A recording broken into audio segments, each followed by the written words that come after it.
చనిపోయే ముందు కూడా అంటే మనం ఇక్కడ ఈ డార్క్ రూమ్లో చేస్తుంటే ఈ రెండు మొత్తం చిమ్మ చీకటిగా ఉంటే మనము కొన్ని రోజులు మామూలుగా అంటే మొదటి 3 రోజులు ఆలోచనలు వస్తున్నాయి, 3 నుంచి 6 రోజుల లోపల ఈ కాంతి రావడం అనేది స్టార్ట్ అవుతుంది అన్నమాట స్లోగా. అంటే దాని లోపల ముఖ్యంగా అంటే మెంటల్ ప్రొజెక్షన్స్ అండ్ మైండ్ మనోచక్షు అన్ని ఇమేజెస్ చూపిస్తుంది.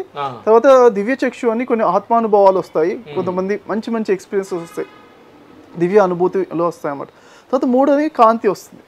ఈ కాంతి వచ్చిన తర్వాత 6 నుంచి 9 రోజుల లోపల ఏమవుతుందంటే ఆనందం వస్తుంది అన్నమాట. ఎప్పుడైతే మరి ఆనందో బ్రహ్మ అన్నారు కదా, ధ్యానం యొక్క పరాకాష్ట అంటే ఏంటి అంటే ధ్యానం యొక్క లక్ష్యం ఏంటంటే ఆనందమే.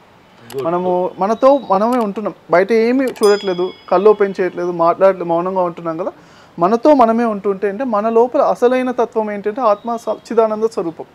అలా మన లోపల ఉన్న ఆనందాన్ని మనం తెలుసుకోవడం అనేది జరుగుతుంది.